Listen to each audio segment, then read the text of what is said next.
Bonjour.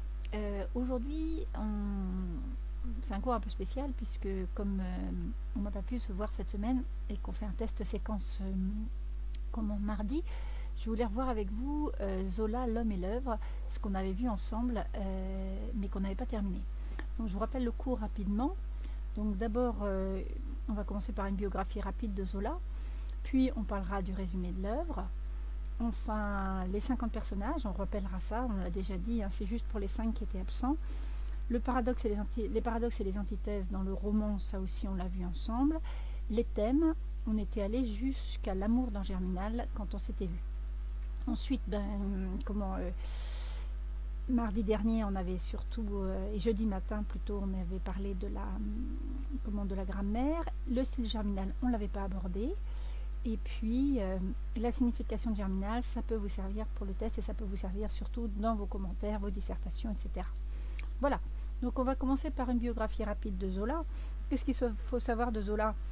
C'est qu'il va couvrir le siècle, il va mourir pas autant que Victor Hugo, il va mourir en 1902 et il va démarrer en 1868, donc on va parler surtout de la deuxième moitié du 19e siècle. Les Rougon-Macquart qui vont faire évidemment sa célébrité avec 20 ouvrages mettant en scène un très grand nombre de personnages, et comme on est sur la thématique des voix populaires, il a mis en scène aussi bien les mineurs, les paysans, les prostituées, les personnes travaillant dans les premiers grands magasins. Il a aussi parlé des artistes, et donc il a contribué à la bonne connaissance aujourd'hui de la société du 19e siècle. Donc, qu'est-ce qu'il faut savoir d'autre? Qu'il y a eu un scandale en 1880 avec la sortie de Nana, qui a même été censurée. Et puis, donc 1886, Zola, qui sort Germinal, donc un livre qui va faire beaucoup parler de lui, mais qui ne sera pas censuré, qui va faire scandale aussi, mais qui ne sera pas sous le coup de la censure. Alors, la grande affaire avec Zola, c'est la fin de sa vie en 1894. Dreyfus est déporté en Guyane. Zola va prendre parti pour Dreyfus dès 1897 et il va rédiger en 1898 J'accuse, paru dans le journal L'Aurore. La France alors se divise en deux camps et Zola est condamné à 1 an d'emprisonnement. Donc il va s'exiler en Grande-Bretagne pendant 1 an.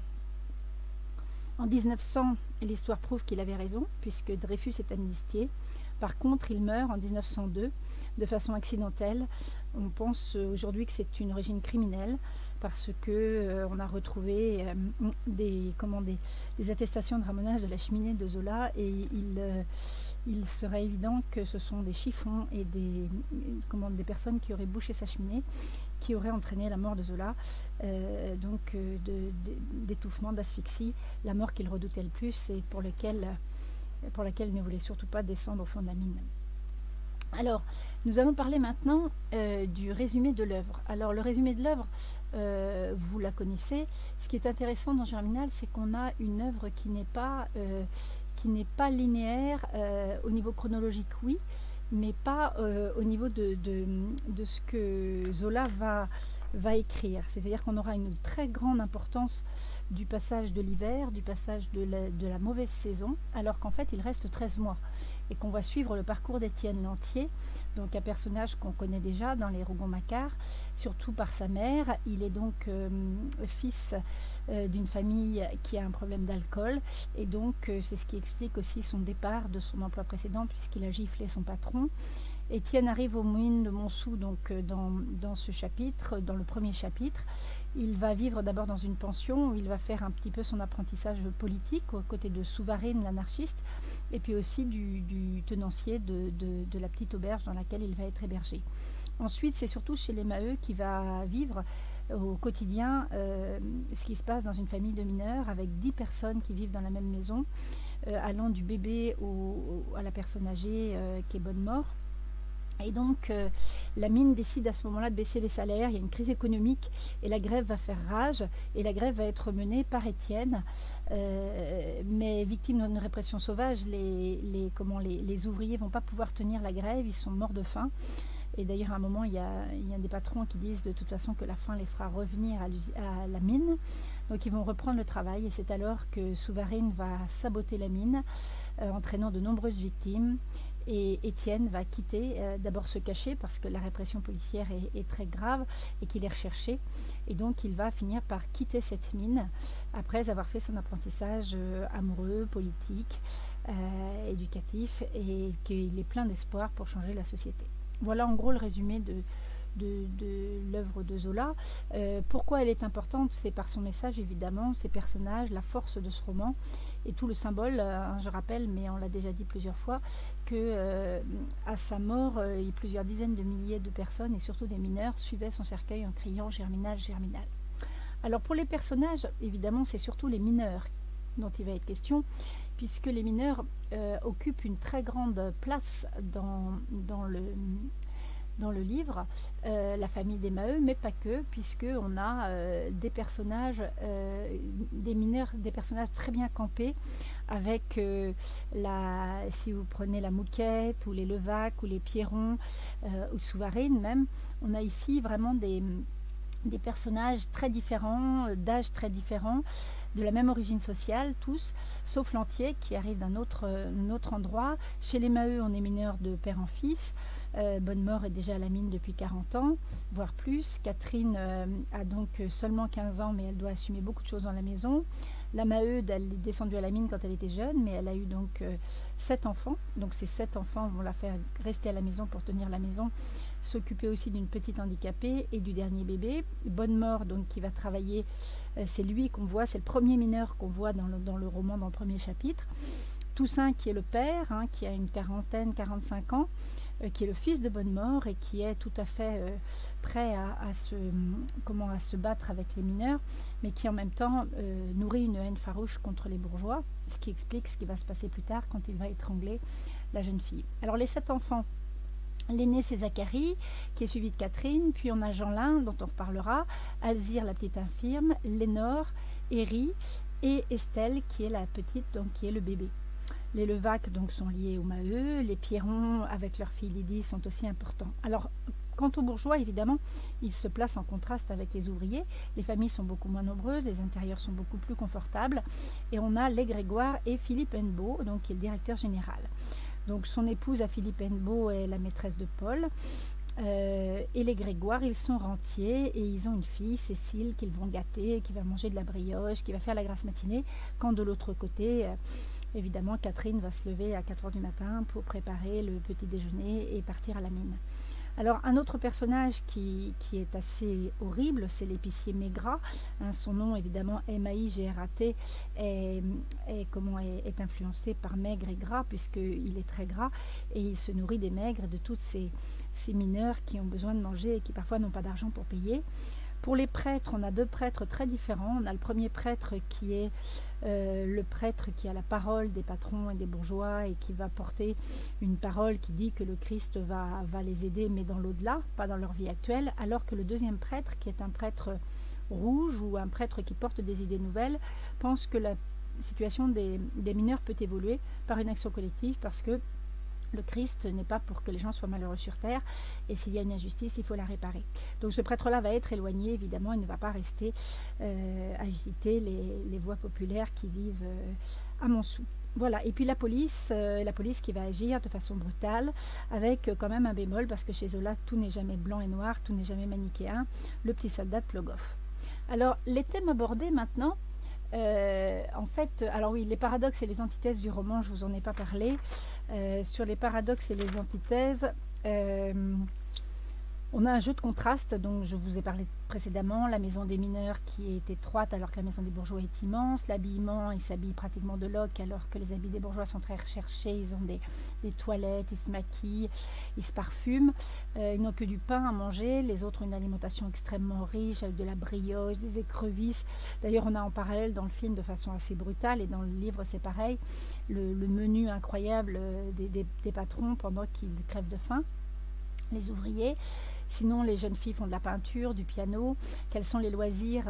C'est de boire une bière, c'est la fête de la Ducasse, mais les loisirs sont beaucoup plus rares chez les ouvriers.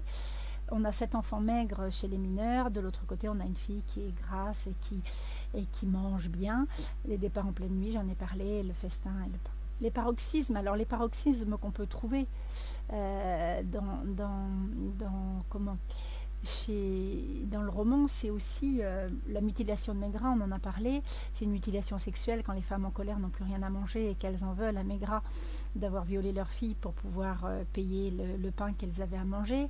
C'est le meurtre de Cécile quand Bonnemort furieux étrangle donc la jeune fille qui vient lui apporter des vêtements pour les enfants pauvres. C'est la mort de Bataille qui va se batailler jusqu'à la fin pour sortir de cette mine inondée et qui va se briser les membres antérieurs. Et puis c'est Chaval par exemple qui flotte, Chaval mort qui flotte à côté de Catherine qui est en train de mourir et de Étienne qui peut enfin lui avouer son amour. Donc ces paroxysmes ont quel but? Bien, il faut que le lecteur bourgeois ait un frisson de terreur, c'est les termes de Zola, il faut que le lecteur bourgeois ait un frisson de terreur, il veut montrer aux personnes qui ne savent pas la réalité de la mine et la brutalité, la violence que vivent ces personnes au quotidien. Dans la famille Maheu, il y aura 4 morts, un estropié, un paralytique, puisque Bonnemort, après avoir étranglé la jeune Cécile, ne parle plus. Le crime d'Étienne, et puis le crime aussi de Jeanlin. Donc on a là, même si Étienne est en légitime défense, on a là beaucoup de malheurs qui vont se rajouter, et on peut se poser la question, est-ce qu'il était nécessaire qu'Étienne vienne agiter les voix populaires de Montsou? Alors sur le temps et la durée, j'en ai parlé tout à l'heure, le roman dure 1 an, 14 mois exactement. On part une nuit froide de mars et on repart au mois d'avril dans un printemps rayonnant, avec des blés qui commencent à mûrir. L'hiver domine cependant, puisqu'il n'y a que 4 chapitres sur la totalité des chapitres de Zola qui ne se situent pas en hiver. Donc en fait on a un futur qu'on attend, l'apocalypse de Souvarine ou la République que souhaite Étienne, mais il faut voir qu'il y a en fait des moments qui prennent plus d'importance que d'autres, comme la grève, les mines, tout ce qui va se passer dans les mines, les accidents et la fête de la Ducasse qui va prendre un chapitre. Mais il y a 10 jours en fait qui occupent 350 pages sur 500. Donc c'est un temps destructeur. La demeure des Maheu est décrite 6 fois. C'est-à-dire qu'au début, c'est une maison qui est vivante, une maison pleine d'enfants, pleine de joie. Elle se vide d'abord du fait du départ de Zacharie. Étienne le remplace. Après, Catherine va partir, mais surtout la maison va perdre ses meubles, va perdre son coucou, va perdre tout ce que la famille va vendre pour pouvoir vivre. Et donc c'est une maison qui devient froide, noire et muette. C'est un temps constructeur aussi, en même temps que destructeur, puisque la conscience des mineurs, c'est que leur misère en fait est leur force, et que leur force la plus grande, c'est leur nombre. On voit aussi évoluer la Maheude, on voit Étienne et Toussaint Maheu aussi, tous vont évoluer dans le sens qu'ils se disent que l'action collective est possible.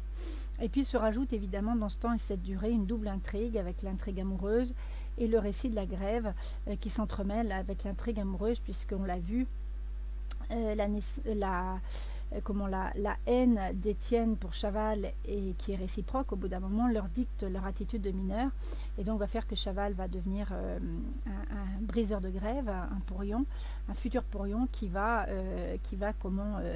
gêner Étienne et qui va l'empêcher de mener la grève à son terme.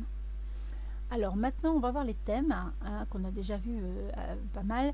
Donc la misère et la faim. Dans la misère et la faim, ce qui est très observable, c'est que Alzire meurt de faim, donc c'est ce qu'il y a de pire, une mort d'enfant, et en plus d'enfants innocents qui n'y est pour rien et qui subit donc cette grève de façon extrêmement violente. La faim qui exalte les têtes, lit-on dans le livre. La faim aura raison des mineurs, pensent les bourgeois. Donc la faim est quelque chose de très important, qui va guider aussi les actions, qui va guider la folie, l'hystérie de ces femmes qui vont voir Maigrat. Alors, sur les pistes sociopolitiques, qu'est-ce qu'on peut dire? Chez Zola, donc, on a 4 pistes. On a le collectivisme, qui vient directement de Marx.